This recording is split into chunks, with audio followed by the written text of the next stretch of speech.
Well, one of the reasons why Jack Smith was so freaked out yesterday, he knew that there are smart people, very smart, experienced people on that committee who had his number. One of them was Congressman Brad Knott, Republican of North Carolina, an experienced attorney, former federal prosecutor. Sir, you were his worst nightmare, not only yesterday, but in the deposition a couple of months ago.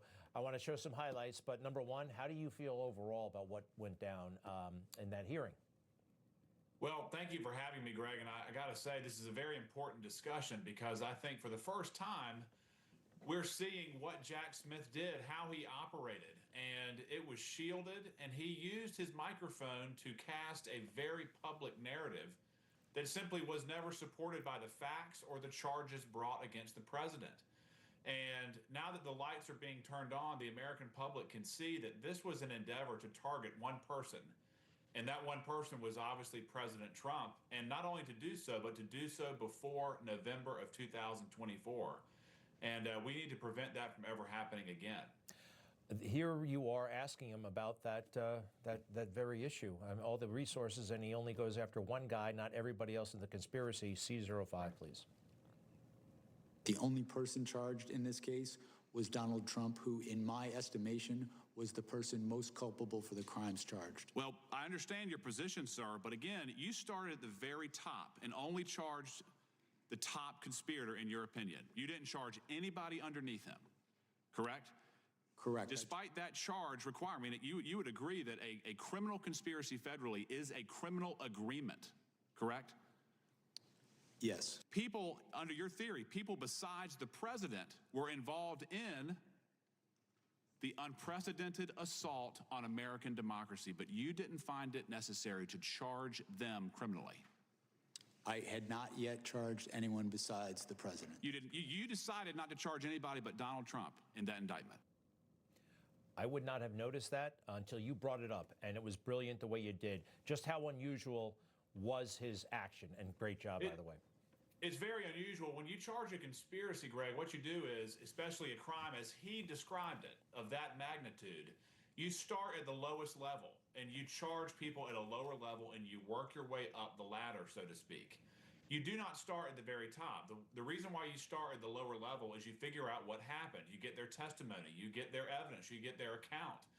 But in this particular case, he started with the principal. He went right after Donald Trump, despite all the millions of dollars, all of the very questionable subpoenas. He surveilled and spied on members of Congress. He went after American citizens. And he says it was the greatest crime against our country in decades, and he only charged one person? He, on his own testimony, said there was enough to charge multiple people. Well, why didn't he charge them? If he was truly invested in prosecuting this case, he would have prosecuted this case. He did not do that. He went after Donald Trump because Donald Trump was on the verge of winning the White House again, and they were working to try to stop that. You know, I watch a lot of these committee hearings, and yesterday was special.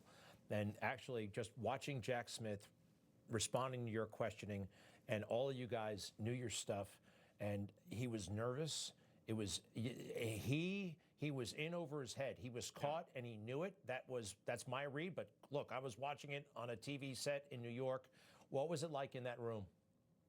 It was very tense, and it was a very different scenario and a very different setting than the deposition. Jack Smith was very aggressive in the deposition, but when the lights were on and the TV cameras were rolling, and he knew that he was going to get the full weight of the committee questioning him, after the first 2 or 3 members, the energy shifted. And again, when you turn the lights on and you ask questions like, why did you omit the president's instruction that he gave to the people of January 6th to protest peacefully and patriotically?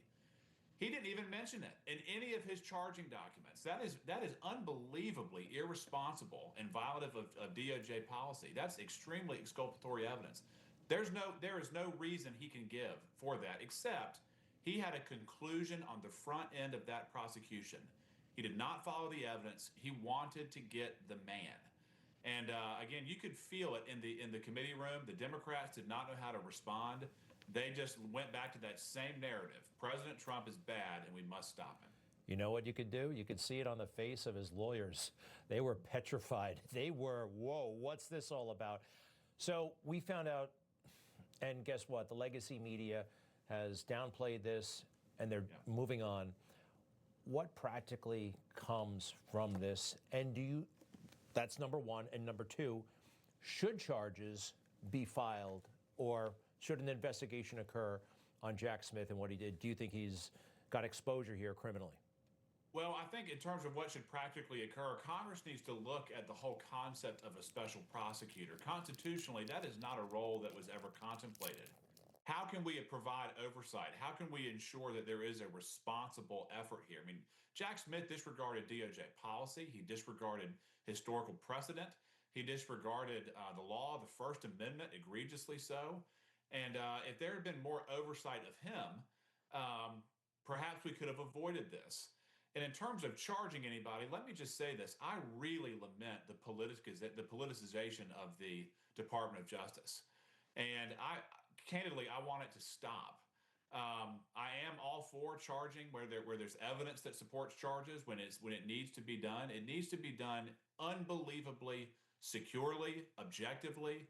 And if charges are brought, the evidence had better fit the charge, unlike what we saw in Jack Smith's indictment. Congressman Brad Knott, Republican of North Carolina, thank you. Thank you for being here, and thank you for your performance yesterday. Hey, forgive me real quick. Where in North Carolina are you? Right in the middle of the state. I lived in New Bern on the Outer Banks there for a while. I love it. I love North Carolina. I miss it. Yep. Come see us. I'll be back. Thank you, Congressman Brad Knott.